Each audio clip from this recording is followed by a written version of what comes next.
Hello, this is Judy. Welcome to my video. Please subscribe and make sure you hit that notification bell so you know when I post new videos. Also, if you could leave a comment, I'd really appreciate it. Thank you so much. Now let's get on to today's video. We're going to be looking at the Cut Above layout kit from Close to My Heart that is called The Story Begins Baby Boy. And it includes 10 double page layouts, so that's 20 page all in all for $59.95. What a deal, right? But it is still available under the online only. The number is C3382.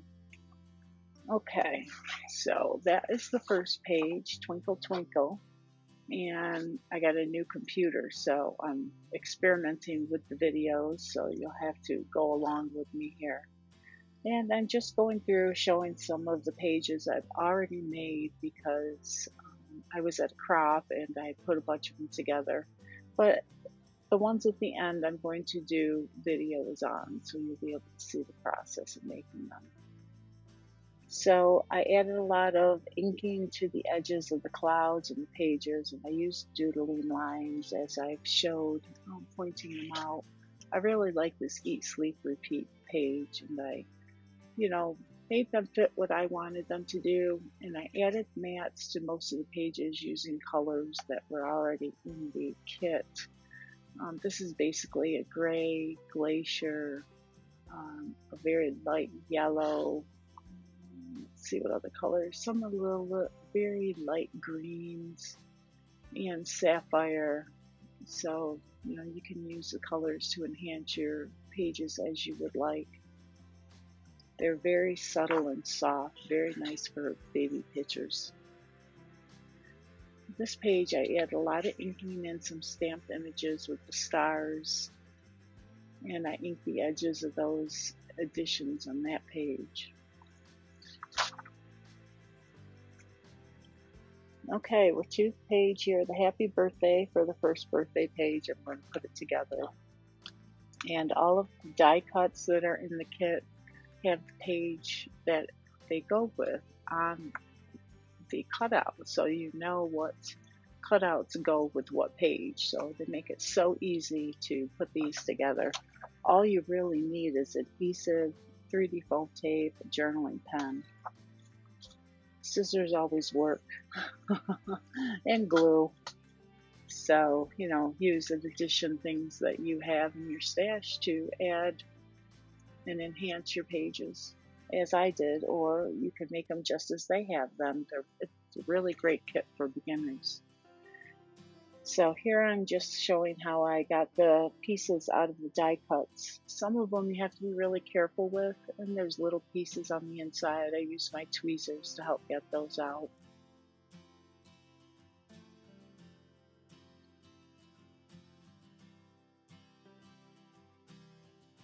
And of course you have to search for things. They also have sticker sheets, and it is shown what page they go with.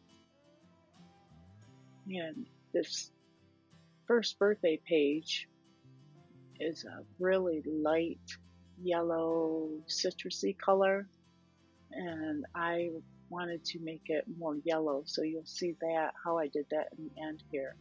Now, as I was going through my pile of things, I found these stickers that I hadn't attached to this page I had already made, so I'm just showing how I go back and put those on. It's really easy to add those things. If you forget them, don't worry about it.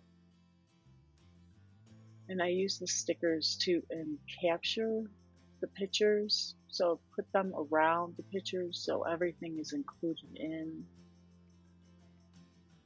your embellishments and your clusters.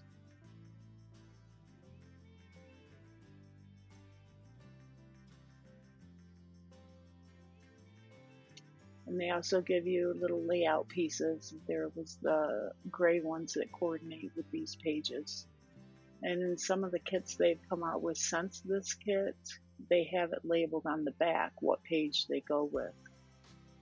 Of course, you can always, adapt them to your style. You don't have to use them as they show. So Okay, here I'm going to go ahead and ink the edges of these pages. And I'm using Canary ink with my sponge dauber.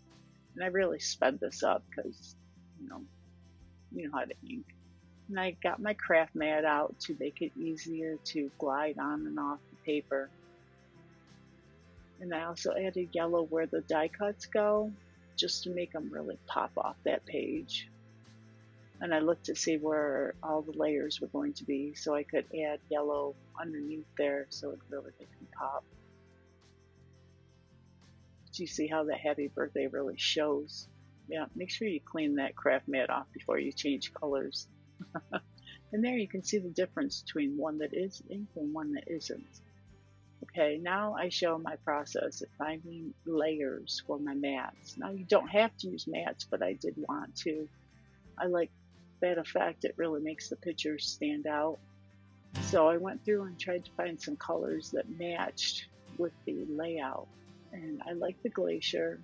Found some grays. That warm gray did not work. The cool grays do look better, so I think I'm going to use this gray.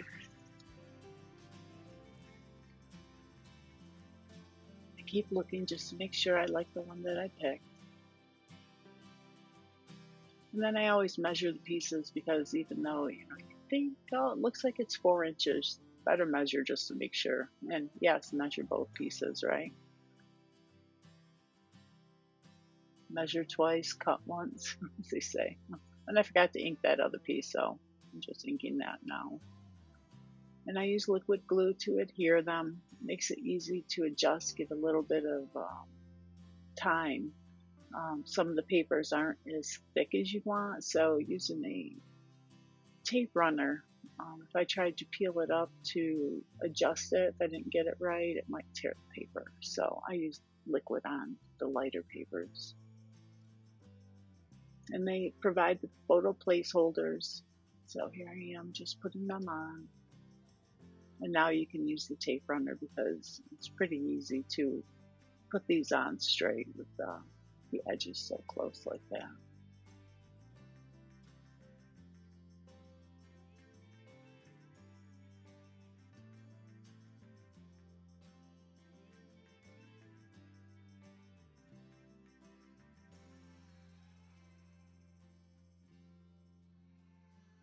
And tape runner again for the back of these. Now I do look on the directions to see about how far apart they put the pieces from the side of the layout. And it shows in the diagram so you can make it exactly as they have it.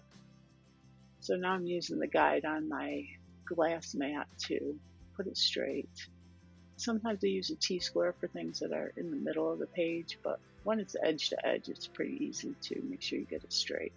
But feel free to use a T-ruler if you need to. And there I'm just figuring out where to put the happy birthday with the ones that are in the background paper. And I always try to kind of have them touching with the mats, just so it keeps the flow. It looks like it belongs there. Don't want it floating off in space. Now, the balloons you can have floating off in space, as you'll see, because that's what balloons do. So you see a layout and you say, oh, that's okay, the balloons are floating around. But you don't want your titles floating around. I guess you call it an anchor. And there I just looked again to see where they had the mats placed for this one, but I went a little bit lower than they had. Now I'm going to ink the edges of all these little layer pieces that they have. Use the glacier ink and my sponge dauber. Well, it's really not a sponge dauber, it's an ink applicator that we now have for using the mixed media, and that really get different looks from the different applications. So you could use a sponge dauber if you like. These give a smooth inking on the edges. And there I'm measuring the one circles. I wanted to add a layer with a punch. And yeah, that wasn't too small, so I had to get another one. I think it was 1 3/8 size that I used.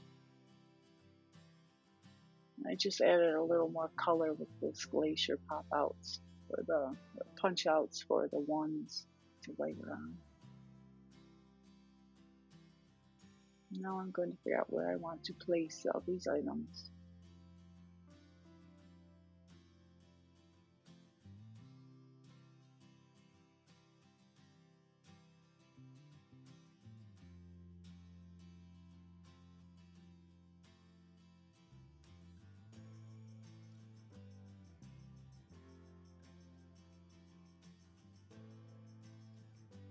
Now this is how I ink the edges of those little pieces. I don't need a lot of ink on them. I just want to cover up the white core.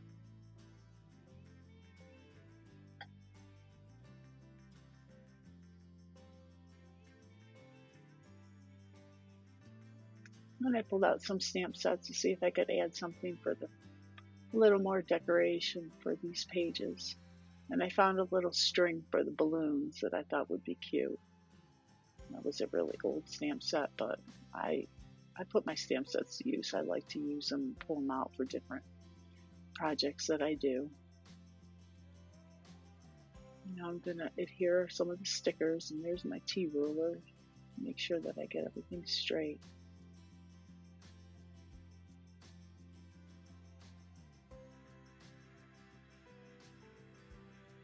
And now I'm going to put that little foam mat underneath so I get a good inking. You've got to be careful with those little stamps that are thin because you don't want them to rock. And I added some little bows for the string. And now I have to mask off that birthday so I don't ink over it. Came out pretty good, I have to say. Add some more bows. Little loop-de-loops. And now I just wanted to add some border. I like to add borders to my pages. It keeps your eye enclosed on the layout, and it's hard for your eye to travel outside the lines. It's just an effect that I really like. And here, when you're using the thin stamps, I'm showing how I attach them to my clear block to get them straight. I will use a piece of paper as a guide. It doesn't always get it perfectly straight, but it's pretty close. And tuss it out before you use it just to make sure. If you need to, just maneuver it a little bit better to make it straight. Now I'll show how I mask things off to get a border around these pages.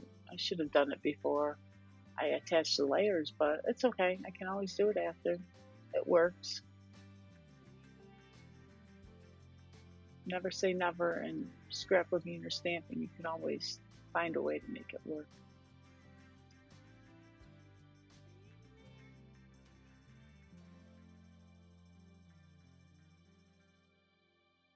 I'm pretty sure I used the gray ink for that, just to have everything flow smoothly and look coordinated.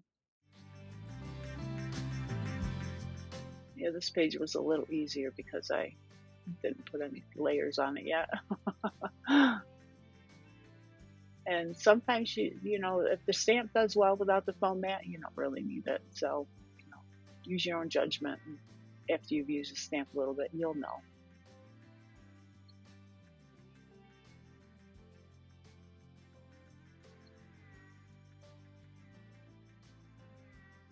See, ruler to the rescue again.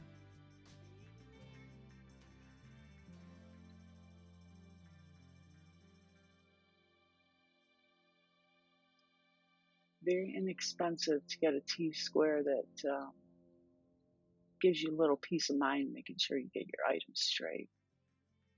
I've got a few pages that I'd like to change, but I'm not going to. They are what they are. Once you get them down, it's okay. But if I can avoid it in the first place, then that's the way I want to go. I don't want to overlap that foam adhesive there. Did my loops again for the balloons. I really like it. These pages are really simple, and they let your photos really shine, which they should when you have a baby.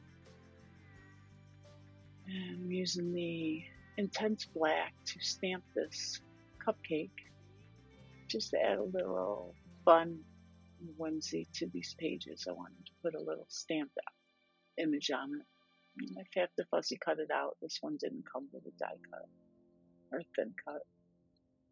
But sometimes if you just have one image, it's faster to do it with your scissors, right? Alright, so now I'm going to pull out my tri-blend markers to color this with. And I use the light yellow, citrus, the ice blue, the ice gray, and the burnt orange for the candle flame. And because I had just re-inked my ink pad, I'm being really careful not going over the letters in the Make-A-Wish because I didn't want to wait for it to dry and I didn't want it to bleed, so I was just being careful. Now, and after I use the ink pad a little bit, I won't have to wait any longer. It dries really fast. Especially with the yellow, you don't want to see the bleeding.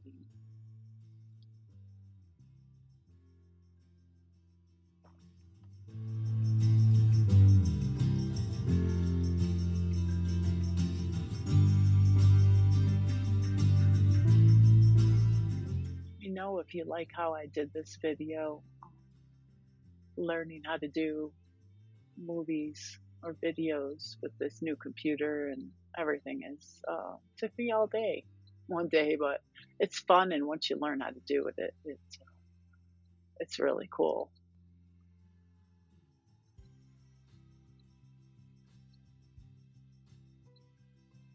And I'm going to slow down now because I'm almost done, and I do include close-ups of this page, these last two pages at the end here, so make sure you stay tuned to watch. Thank you so much for joining me, and I will be creating the rest of the layouts in this kit and posting a future video, so make sure you hit that notification bell so you are notified when I put it up there. Thank you again. Have a great day.